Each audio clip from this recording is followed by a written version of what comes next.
From Fox 8 Sports, this is the Overtime Podcast.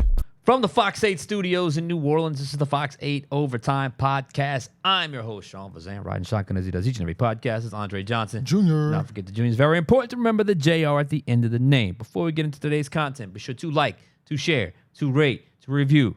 If you're watching us on YouTube, hit that subscribe button. Get the bell notification for when we drop that fire content. Also, hello to the Gulf Coast Sports and Entertainment Network. Glad you have found us here whenever you may see us, because it airs and it repeats. And so just understand that when you watch us on the Gulf Coast Sports and Entertainment Network, and also understand that when you catch us on YouTube, because we pod when things happen, but then things change. So you got to check for the updated version whenever you can. Speaking of that, we are back. It is Monday in the city of New Orleans. An absolutely gorgeous day outside. And considering what I guess you call it, short of some parts of the metro area, Saturday's weather was a little bit, everyone was kind of on guard a little bit. Sunday was a gorgeous day. And then Monday, today, was just as good. So how was your weekend? It was really good. You know, I spent a lot of time inside, but that's my favorite place to be on the weekend. You know, chilling inside, relaxing. Then I go outside. It feels good. I put my summer shirt on, ready to roll. I did the exact opposite of that on Sunday. I rode in a parade. So I was outside all day on Sunday. So if you saw me on the parade route, the Metairie Road, Old Metairie, St. Patrick's Day Parade, glad to see you all out there. The crowds were huge. Remember, the crew of Argus rolled before us. We started at noon. So we had a fantastic day. My kids, my family, my wife, everybody. We had a fantastic day riding on the St. Patrick's Day Parade on Metairie Road. Like I said, beautiful, perfect day for a parade. And then, we turned the calendar into this Monday, and a lot of things have happened. I would say there's some big NFL moves that still need to be made with some premier free agents, like Aaron Rodgers comes to mind. And there are some moves for the Saints that still need to be made. In fact, there were a couple that they made over the weekend. But I would say for the most part, Andre, free agency has cooled off a little bit, I would think. Yeah. And now you get into this next phase of post-free agency, pre-draft. And for a lot of teams and a lot of players, it is extension time. And that's why we wanted to go with the big picture today, because it was not an extension with the Saints. It was an extension at one position, two players from a team that we're very familiar with down here. So that's why we wanted to go with the big picture today. Right. Two of the biggest free agency dominoes in a way fell over the weekend when the Bengals finally upped and paid wide receivers Jamar Chase and T. Higgins. Jamar Chase, the highest paid non-quarterback in NFL history now, making just over $40 million. T. Higgins making just under $29 million a year. So big contracts for the two of them. And it kind of actually sparked a debate. I was playing PlayStation last night with my friends, Alden, Marlon, and Mikey, and we kind of started going back and forth. Man, one of the Saints fans in there says, I can't imagine us paying Chris Olave that much, because you're getting to the point where the Saints are going to have to start looking at giving Chris Olave that big contract. And somebody else shoots back, I don't know if I can pay Chris Olave that much. So that leads to us, our big picture, seeing where wide receivers are going, seeing Jamar Chase getting over $40 million a year. That decision's coming up in the next year or two for the New Orleans Saints.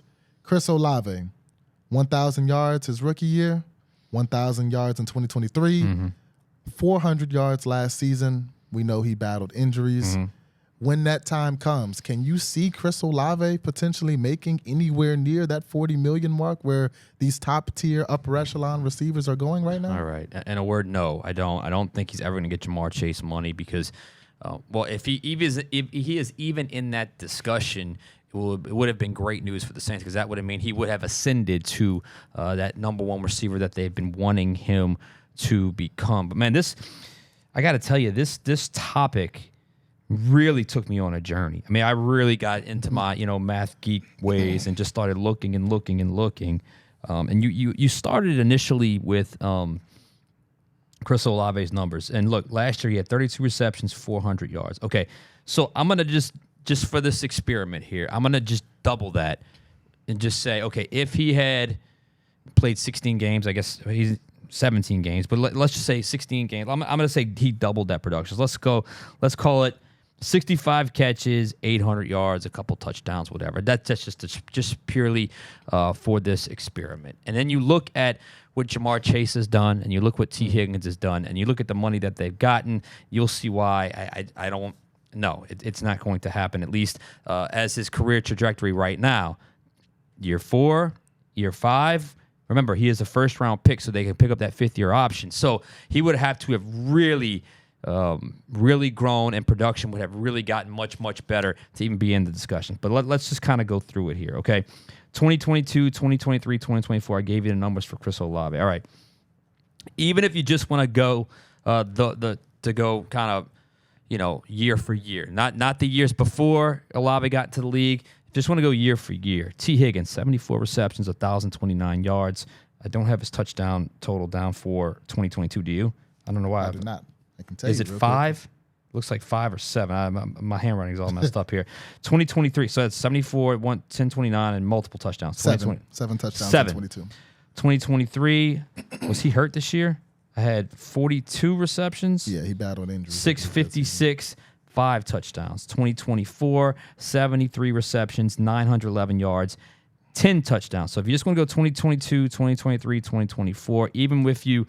If you kind of prorate what Chris Olave would have gotten, that's fairly on par, but you got to factor in the 2 seasons before was with T. Higgins, 67 catches, 908, 6 touchdowns, 2021, 74 receptions, 1091, 1,091 yards, and 6 touchdowns. So that's 2,000-yard seasons, 2 900-yard seasons, and 1 injury-plagued season back in 2023. Okay, and look, let's just get into the numbers. What was the T. Higgins contract? 4 years, $115 million. So it's just under $30 million a season. Now let's go Jamar Chase. Look, it's not happening. All right. Yeah, 2021, 81 receptions, 1,455 yards, 13 touchdowns. 2022, 87 receptions, this is 1046, 9 touchdowns. 2023, 100 receptions, 1,216 yards, 7 touchdowns. 2024, 127 receptions, 1,708 yards. I clearly messed this up. I wrote 32 touchdowns. That's not right. What is that? I don't know what. You probably could look that up with Jamar Chase. All right. And he signed a 4-year, $161 million contract. Okay. Even with 2 outstanding seasons, it doesn't. I don't think Olave is going to be able to touch that. 17 touchdowns. 17. What? 32? What was I thinking here? Must have been looking at something else. All right. So 17 touchdowns. I mean, they had a fantastic season a season ago. All right. So let's take that off the table. All right. Now you have, this is the top 15 in contracts. And let me just say this. Wide receiver is the most overpaid position in sports. It just is. I'm happy that they're getting their money, but given how relatively small amount of times they touch the ball in a game, this is an insane amount of money. But in fairness, this list right here is not out of whack. It, like, if you look at the list of guys being paid, you would think, okay, that makes sense. Right. It goes from Jamar Chase to Justin Jefferson to CeeDee Lamb to DK Metcalf to Amon-Ra St. Brown. I'm sorry, that's A.J. Brown. Then Amon-Ra St. Brown. Brandon Ayuk, Tyreek Hill, T. Higgins, Jalen Waddle, Moore, 4 years, 110. Smith, Devontae Smith, Nico Collins, 3 years, $72 million. Debo Samuel, 3 years, $71.5 million. And then Michael Pittman Jr., 3 years, $70 million. That is the top 15 in terms of contracts paid, average per year salary. Now, I ask you, Andre, where would you put Chris Olave on that list? Would you even put him on that list? I'd probably put him above Michael Pittman. Mm-hmm. And in this stage of his career, I'd probably put him over Debo Samuel. Mm-hmm. But all the guys that were above that, and honestly, even some guys who were below that, I would still take before Chris Olave. There are some guys below that, and that's an important point to point out, because in his draft class, I have the note right here. Drake London and Garrett Wilson. Yep. Both were drafted in the one at 8, one at 11, and Olave was at 12.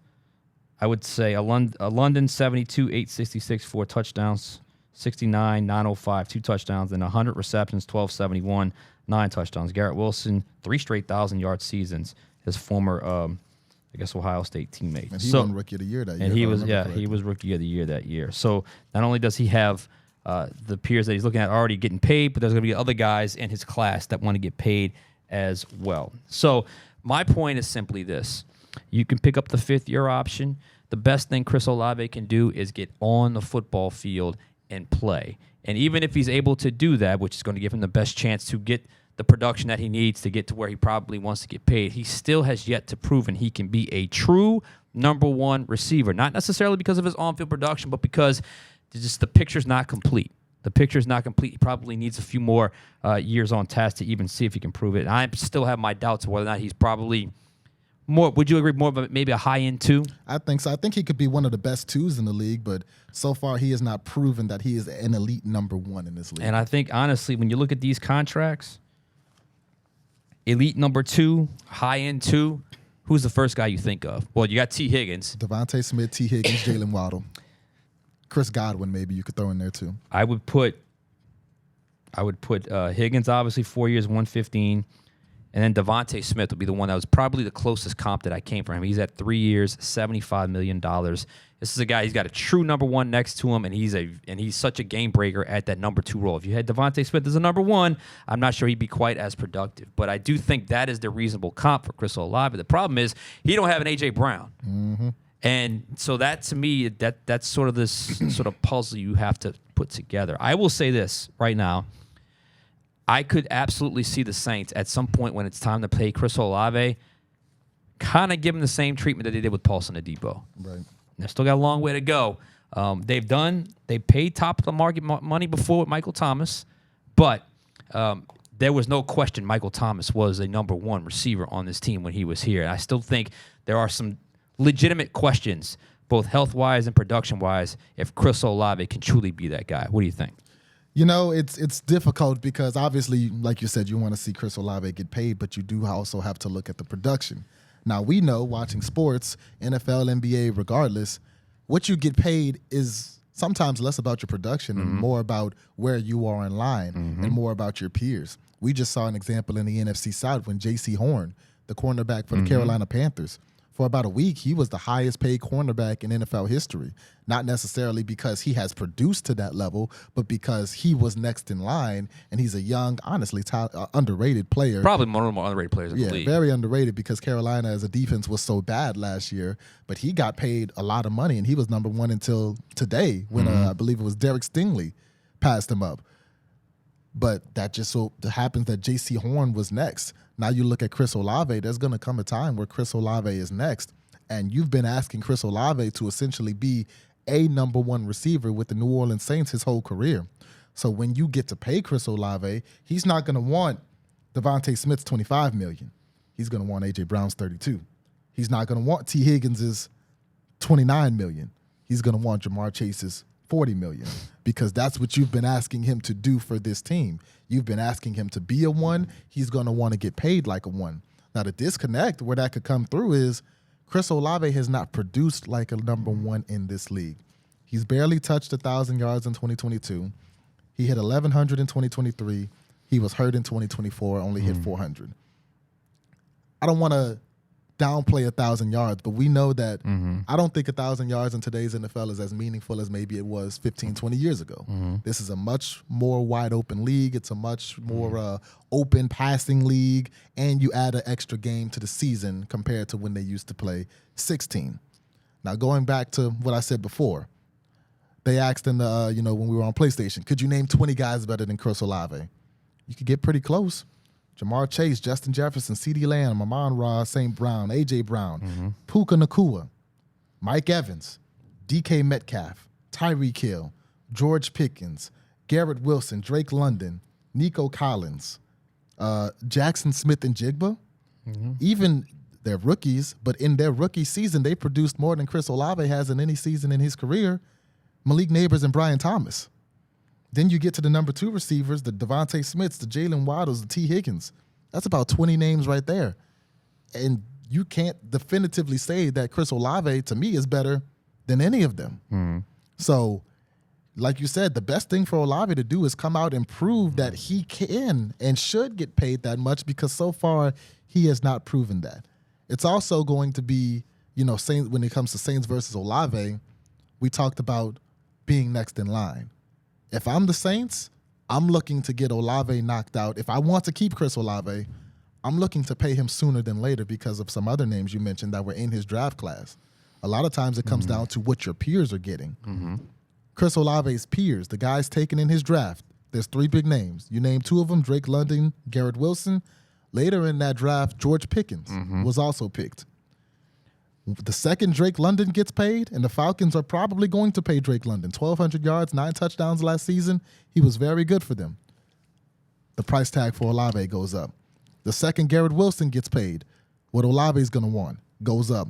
George Pickens gets paid. Price tag for Olave goes up. We saw it happen when the Bengals said they were going to make Jamar the highest paid non-quarterback.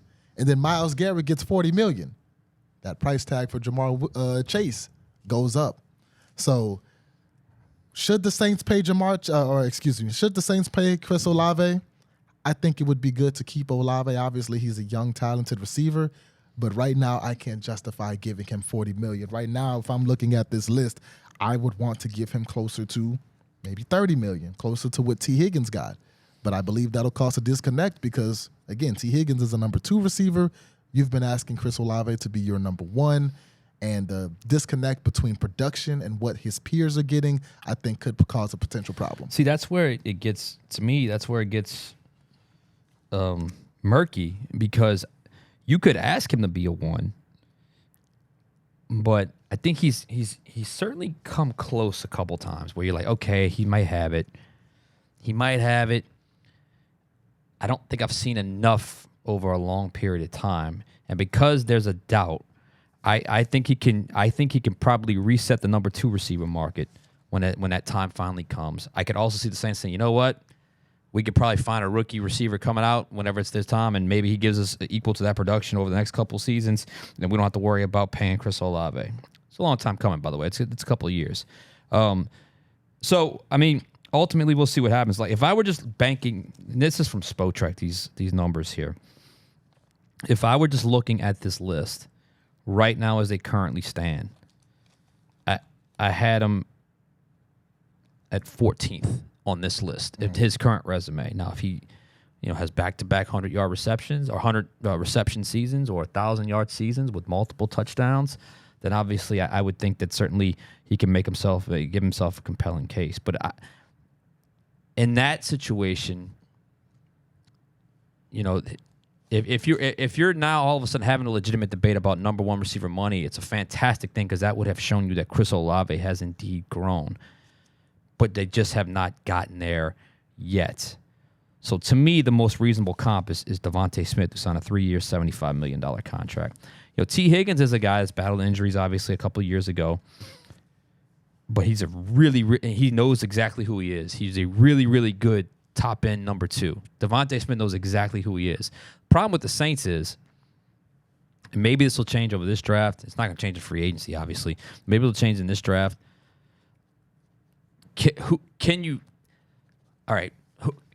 Who do we see as a potential number 1 receiver? Is it Olave or is it to a rookie to be named later? And ultimately, can that player demonstrate number 1 receiver aspects in enough time to where they feel comfortable bypassing Chris Olave? This is going to be one of the more. Look, we only did this today because of the Jamar Chase. We kind of tied it into a local signing, and just tying it into a local storyline. This is going to be one of the more unique, interesting negotiations when it gets here because they have the choice to pick up the 5th-year option coming. I think it's in, I don't know when exactly, but it's this year. They can pick up the 5th-year option heading into his 4th season. They've done that with certain guys, and they've let certain first-round picks walk after 4 years. Peyton Turner was one. Mark Ingram was one. They ended up signing him for that after his 4th season, but they hadn't seen enough at that point. We'll see what happens with Trevor Penning. That's the same draft class. So all that to say, we'll see, but this wide receiver market is so inflated with the actual money they're getting paid. It's not inflated based off who's getting what, because this is a pretty fair list when it comes to the hierarchy of paid receivers. When you mentioned Mike Evans, I totally forgot about that. He must not be on this because He's He obviously probably got paid a while. He got paid a even while Terry back. McLaurin, Right. Devontae Adams, Jerry Jeudy, Cooper Kupp. Like, yeah, I mean, those are guys that obviously got their money and now they're in the back end of their career. As it currently stands, these are the guys resetting the market. I don't necessarily have a huge problem with this list. The question is, where does Chris Olave ultimately fall? I think the answer is to be determined, because I could see Chris really, getting the health situation squared away and playing really well in this offense to where you feel confident, to where it's an obvious yes. But as we sit here right now, he's not coming close to Jamar Chase money. I think the best case scenario would be hover around T. Higgins money. right. He's got to do it. He's got to prove it. And I can see the comments already. There's somebody in there that if they haven't already typed it, they're probably typing it right now. You're paying Chris Olave. You're comparing him to all these other guys. Mm-hmm. He's catching passes from Derek Carr. There it is. And from, Spencer Rattler when Spencer Rattler was playing, and Jameis Winston and Andy, all the names. All true. Which is true. All true. But I don't think that's an excuse, because as I look down this list, Justin Jefferson was catching passes from Sam Darnold last season. Sam Darnold, before he went crazy with Minnesota, was he seen as any better than an average quarterback? At the beginning of last season, you probably would have said Derek Carr is better than Sam Darnold. But in the back half of the season before that, it was like Dobbs and Exactly. like Nick Mullins and those guys throwing him passes. Yeah, that's Justin Jefferson, the number one. CeeDee Lamb catching passes from Dak Prescott, who I think is an average quarterback. DK Metcalf got paid big money catching passes from Geno Smith. Is Geno Smith better than average? Geno Smith and Derek Carr are kind of the same quarterback. Exactly. You know what I'm saying? It's further down the list. Amon-Ra St. Brown catching passes from Jared Goff, who I think benefits from a great offensive system in Detroit. But Jared Goff, you could argue, is kind of maybe in that, 10 to 15 range of quarterbacks. Brock Purdy, a guy who was a 7th-round draft pick, Mr. Irrelevant. Malik Neighbors did it catching passes from Tommy DeVito and Daniel Jones this season. Trevor Lawrence throwing to Brian Thomas. Garrett Wilson catching passes from Zach Wilson and the ghost of Aaron Rodgers. DJ Moore got paid catching passes from Kyle Allen, Taylor Heineke, whoever Carolina had. Cam Newton in his latter years, PJ Walker. Yes, Chris Olave has been catching passes from Derek Carr. He hasn't had an elite quarterback throwing him the ball. A lot of the guys who are putting up these top-tier numbers and who are getting paid a lot have not necessarily caught passes from elite quarterbacks, but they get it done. They put up those numbers. They earn those contracts. That's what Chris Olave is going to have to do, regardless of who's throwing him the ball coming up. I mean, that's it. You want to be the number one. That's what it obviously boils down to. And look, I don't think he's been bad. I really don't. He hasn't. I'm not saying I don't think he's been bad. no. Matter of fact, I thought he was one of the bright spots in 2022. I thought he was, there was that little lull in 2023 where there was some body language issues with him, where there was some issues with him not running through routes, but I think that got squared away. Regardless of what you feel about Olave and the Derek Carr relationship, 2023 was a productive year for the two of them together. Now, last year, obviously, they all throw the hospital ball thing on Derek Carr to Olave. Look, it was a high throw. It happens. It was one of the dirtiest hits I'd seen in the NFL that year. So I think if Carr is back, which all indications are that he will be back, I mean, you should, and both guys are healthy for most of the season. Olave, whether they like each other or not, Olave is going to produce. He's going to produce numbers. Is he going to do it at enough or at high enough of a rate to get top 10 money? I think that's a fair question, because I would not call him a top 10 receiver in the NFL right now. I'm not sure I'd call him a top. I'll give him top. I would probably. You said top 20. Top 20. I would give him a top 20 Probably receiver. in the lower end of that top 20. I would give him top 20. Yeah, I would give him top 20. What kind of production would you have to see this coming year? Because as I think about the numbers, I'm like, what would I have to see from Chris Olave to potentially make me say, okay, that's it. That's number one wide receiver. That's the leap we were waiting for. I would want at least 80, 85 catches, 1,300 yards, double-digit touchdowns. I mean, there's no doubt. And when they turn the film on, every defensive coordinator is like, all right, well, we got to stop Olave. I'm sure they respect Olave. I'm not sure they go to bed, how are we going to stop Olave today or tomorrow? Yep. So that's where Olave's got to get to. And I think that's reasonable. I think that's fair when you get drafted that high. And I think he's done better than some receivers in his class that were drafted in the first round, like Dotson. He hasn't been much. Treylon Burks and those guys. but he has not done as well as Drake London or Garrett Wilson. So or even George Pickens. So I think he's right in the discussion, but there's just more work to do. That's where we got to leave it. And that's the problem. You know, when you look at the names that are getting paid, when you look at the top, you go into a game and say, if we want to win, we need to stop Jamar Chase, Justin Jefferson, CeeDee Lamb, A.J. Brown, Tyreek Hill, Amon-Ra St. Brown. If you go into a game against the Saints, I'm no defensive coordinator. I've never had to game plan against them, but I'm looking at, if we're going to win today, we need to stop 41. That's it. If we're going to win today, we need to stop 7. We can't let Taysom Hill do what he did against Cleveland. Now, obviously, Chris Olave is included in that game plan as well, but you could argue he's not even one of the 2 most dangerous offensive players on his own team. And if you want you could stretch it to 3 if you want to say Rashid Shaheed. I was just about to say, I don't think Shaheed is as good as Olave, but what a defense coordinator might fear is the home run deep ball ability of Shaheed, which that may they may fear Shaheed even more than Olave, because Olave is more of a middle of the field kind of intermediate type run route type receiver. But look, I go back to the end of that 2023 season.